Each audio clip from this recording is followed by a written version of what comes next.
So guys, जैसा कि हमने पिछले एपिसोड में देखा कि आओचेन एंजल ऑफ इटर्निटी को मार नहीं सकता था और उसने आओचेन को भी इटर्नल बॉडी में रिफाइन करने की कोशिश की, पर आओचेन सभी इटर्नल बॉडी के दर्द को समझ चुका था। उसे एहसास हुआ कि इटर्निटी पावर किसी काम की नहीं है। सभी लोग दर्द से जूझ रहे होते हैं और आजाद होना चाहते थे, जिससे वो आओचेन के साथ हो गए थे और उन्होंने एंजल ऑफ इटर्निटी पर हमला कर दिया। आओचेन ने उस नकली इटर्नल रिंग को तोड़ दिया था। सभी की आत्मा को शांति मिली और वो ट्रू इटर्नल रिंग उभर कर सामने आ गई थी। हाओचेन ने सेकंड ट्रायल को भी पार कर लिया था और अब हाओचेन को इटर्निटियन क्रिएशन के थ्रोन को प्राप्त करना था, पर वो 6000 साल पहले के वक्त में आ गया था जब डीमन इंसानों को पूरी तरह से मिटा देना चाहते थे। हाओचेन की मुलाकात जियो हुआ और शू योंग जियाओ से हुई। तभी वहां पर फर्स्ट डीमन गॉड एम्परर बाहर आ गया था, जो सभी पर दबाव डालने लगा और कहता है कि तुम इंसान सिर्फ चींटियों के एक झुंड की तरह हो, फिर भी इतना ज्यादा सख्त होने की कोशिश कर रहे हो। हाओचेन उसे देख हैरान हुआ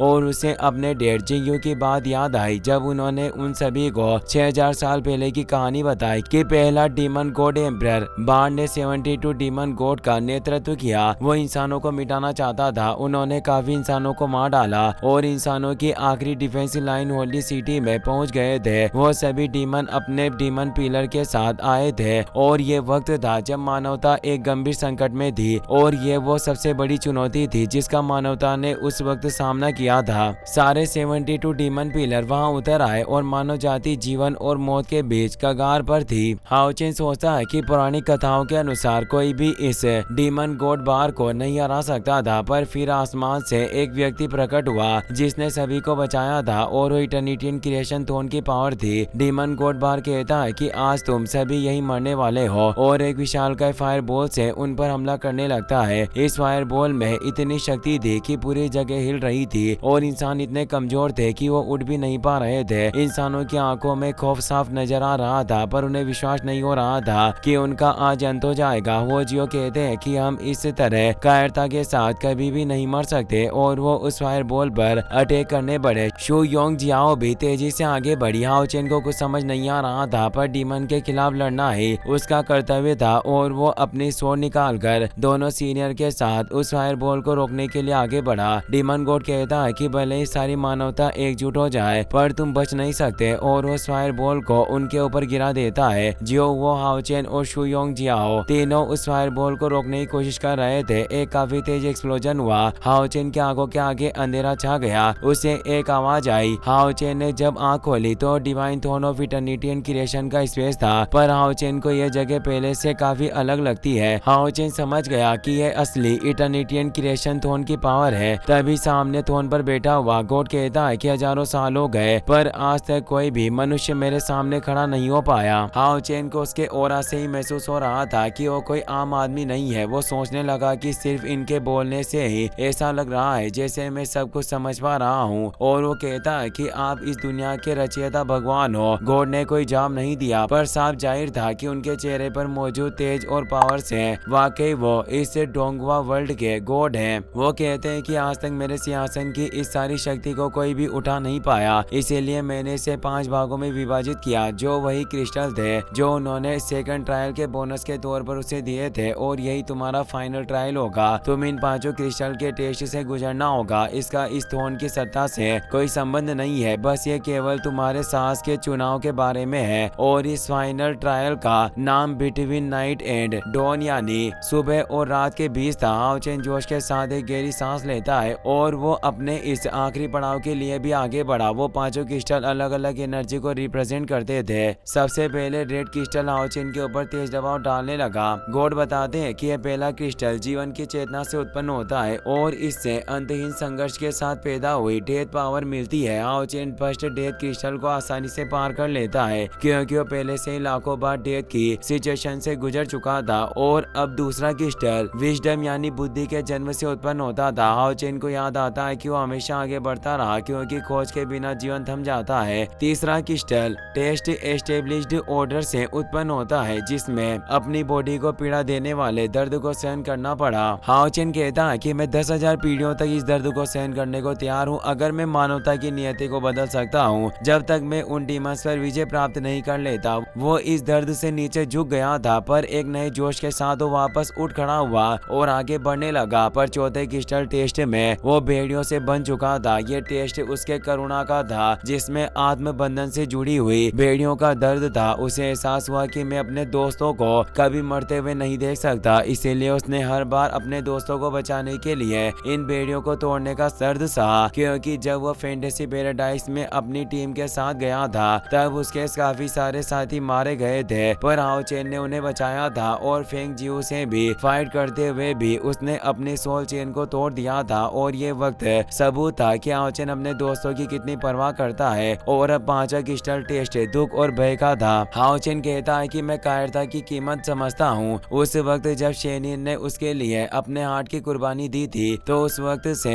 उसे एहसास हुआ कि वो कभी भी कायर नहीं बन सकता, वरना वो अपने सभी चाहने वालों को खो देगा। और अब वो उन भेड़ियों को तोड़कर एक पंच के साथ अपने ऊपर पड़ने वाले दबाव को खत्म कर देता है। यानी उसने इन 5 क्रिस्टल टेस्ट को पास कर लिया था और अब वो पांचों क्रिस्टल साथ में मिल जाते हैं और एक नए क्रिस्टल का निर्माण होता है, जिसमें इस इटर्निटियन क्रिस्टल थ्रोन की पावर समाई थी और इन पांचों एनर्जी से उसके चारों तरफ एक रिंग बन चुकी थी। हाओ चेन खुश हुआ कि वो इस टेस्ट में सफल हुआ। गॉड कहते हैं कि तुमने बिल्कुल ठीक समझा, तुम सभी ट्रायल को पास कर चुके हो। पर वो हाओ चेन से कहते हैं कि तुमने अभी तक इस रास्ते पर चलते हुए कई सारे ट्रायल दिए हैं, पर क्या तुम थक नहीं गए? कभी तुमने ये नहीं सोचा कि तुम कब तक ऐसे लड़ते रहोगे? तुम बचपन से ही सन ऑफ लाइट रहे हो, जैसे जैसे आगे बढ़े तुम्हें कई सारे लोगों को सहन करना पड़ा। इतना सारा कर्म का बोझ उठाने के बावजूद भी कुछ भी तुम्हारे अपनी पसंद का नहीं था और इस ट्रायल की तरह ही तुम्हारे जीवन में कुछ भी मजेदार नहीं रहा। फिर भी तुम अपने जीवन को संकट में डालते हुए आए हो, इसीलिए क्या तुम थक नहीं गए? हाओ चेन कहता है कि अगर मेरी लवर शेनिन यहाँ होती तो आपको बहुत पीटती, क्योंकि आपने मुझे इतने दर्द दिए। पर आपकी बातें भी बिल्कुल सही है, मेरी यहाँ तक पहुँचने की ये ट्रिप वास्तव में काफी थका देने वाली रही है। लेकिन एक बात के बारे में आप गलत हो, मेरे इस जर्नी से दूसरों का कोई लेना देना नहीं है। लड़ाई करते रहना,